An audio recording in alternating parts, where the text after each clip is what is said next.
welcome to another Life is Riche. Today, very simple, very quick recipe. It's Julia Child's favorite soup. It's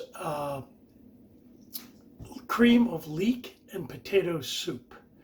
It's a very simple, peasant-y kind of dish. I do emulsify it at the end with a immersion blender. You don't have to. I'll show you very quickly. I happen to have had a couple of cups of sliced leeks in my freezer already from an earlier edition, and my wife thought it'd be a good soup to have, so I thought I'd make some and show you how to do it. Very simple.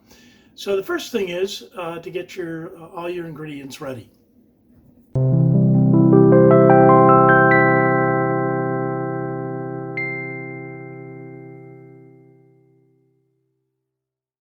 So as I said, I had the leeks. Here they are, sliced, cleaned, defrosted. Now you're going to take potatoes and you're just going to simply cube them up a little bit.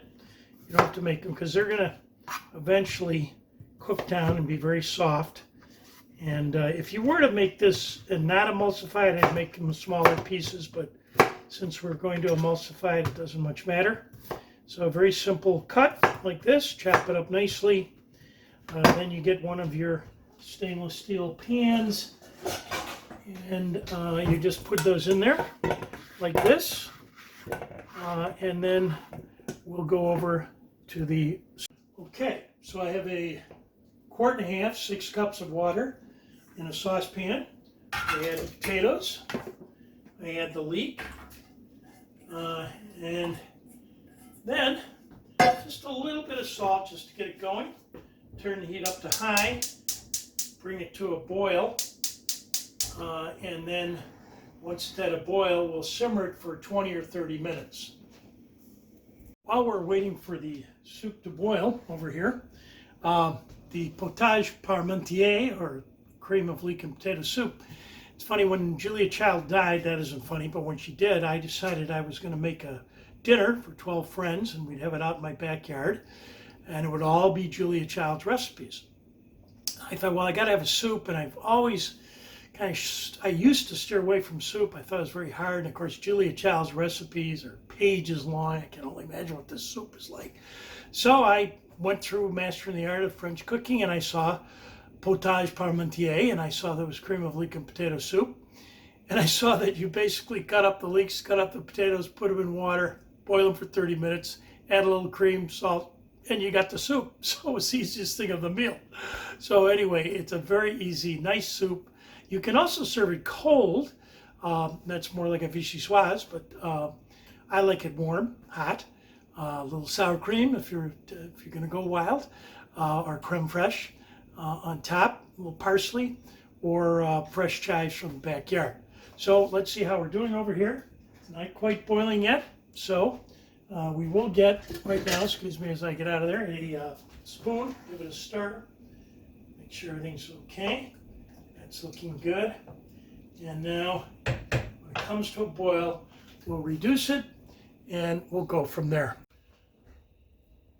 Okay, as it comes to a boil now, give it a little stir, make sure everything's okay. You should have a cover for your pan ready with some salt, white pepper, so it doesn't show up in the soup. Gives it a little spice. And you keep, there you go. Now it's just starting to bubble. You want it to kind of get to not quite a rolling boil, but just a boil. So it's almost there. I think you can probably see it moving a little bit.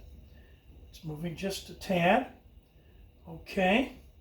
Now, once we have it to a boil, we turn it down to simmer, and we partially cover it, and we set the timer for, I'd say, 40 to 50 minutes. You're basically wanting the potatoes to get very tender so that they mush up nicely, and the leeks also cook all the way through. So that's it. We're going to let it simmer now for 40 minutes. Okay, we're back, and I believe we've done this for 40 or 50 minutes. I did mine for 50 just to be sure. Now I have some spoons over here because I know I'm on YouTube, and as Julia Child once said when she dropped something on the floor, "You're always alone in the kitchen," when she picked it up. But we can't do that anymore. So I'm going to look and see if I get a little fork here and see how tender my potatoes are. And are they oh yeah, they're beautiful. So now comes the fun part. So that didn't touch my mouth, so we're okay with that one. And now I will go. I have my immersion blender. This brand is called Mealthy. The nice thing about it is the bottom part slips off. It has a whisk, has other attachments, but when you want to wash it, you can just throw that in the dishwasher, and that's kind of nice. So you take this guy, you plug it in, you turn off the heat, and then you put it down at the bottom, and you turn it on. It's going to be noisy. And we're going to do this for a while. Now you can also do this in a blender if you'd like. So I'm going to get it going pretty good, and then I have to say my wife loves it when it's really emulsified.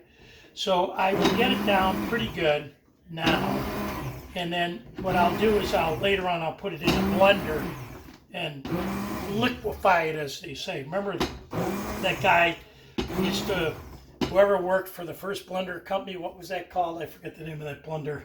Whatever it was, but there were 9 buttons, and he had to name all 9. Chop, puree, liquefy. That was my favorite one, liquefy. So we are going to get to at least a puree. That's kind of how I like it. It still has a little bit of texture in it. But again, it's not about me. It's about the customer. In this case, that's my wife. So there we go. Well, now,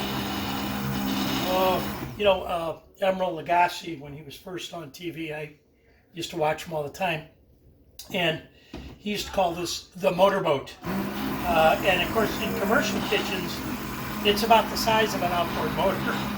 And they use these 60-gallon stock pots, and they do this to it. Pretty amazing.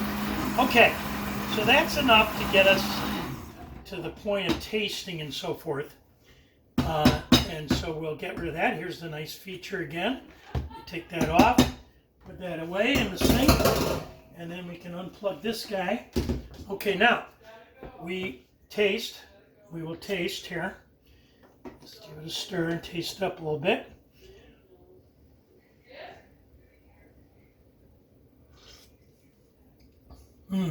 Okay, needs significant amount of salt, I think. Again, this is a Julia Child recipe, so she used salt like it was going out of style. Oh, almost put the used spoon back in, which I would get some remarks, I'm sure, from my YouTube audience.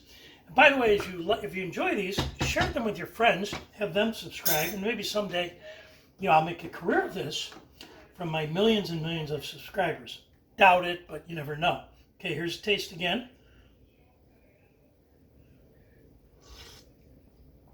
Oh yeah, much better. Okay, now I know it's crazy, but a little more salt. I probably have put in 2 tablespoons of salt. Some of that white pepper gives it a little bite. Stir that up again. I got my 3rd and last tasting spoon, so it better be right. And of course, when in doubt, throw a little more salt. By the way, I do take my blood pressure pills every day, so my blood pressure is fine. Better living through chemistry. Okay, here we go. Let's taste it one more time. Oh, perfect. Okay, so there you have it. We have the potato parmentier by Julia. I'm going to get this a little organized. There we go. And that was pretty easy. Remember, you get equal parts leeks and potatoes. I did it with about 2.5 cups of potatoes, or 275 grams of each. The weighing method is obviously the most specific. And then I used about 6 cups of water. So you can use that if you went with 3 cups of potatoes and 3 cups of leeks. you'd probably want to go with 8 cups of water. You have to experiment a little bit. Salt and pepper, that's all there is. And then what I did is I went out, let me just show you this in a second. I went out in my backyard and look, lo and behold, I had some chives. They survived the winter here. We didn't have much of a winter here in Cleveland, and they're growing up nicely. So I'm going to chop these. You can use a scissors if you want, but I will chop them, and you can add that at the end. Now, something I didn't add to the soup, which I'm going to add to right now. Now, right now, this soup is completely fine as it is. To add a little richness to it, of course, I'm going to use the magic ingredient, which is, of course, Giant Eagle whipping cream. You could throw a little butter in there if you want, which is nothing more than cream that's been whipped. But I would add maybe 2 tablespoons, something like that, and then give it a stir. See how it looks? It should change the color there. That's looking very nice. And then throw some chives when you serve it. So why don't I get myself a bowl here, one of my ladles. Oops. And just get a little bit. I'll just have a little taste. Nothing. There's a little bit of leek uncooked in there. There we go. And then I'm going to throw, of course, a little bit of chives on there, and get my spoon and have my potage pommentier. Remember, life is riche. And of course, bon appetit. See you soon. Okay, bye-bye.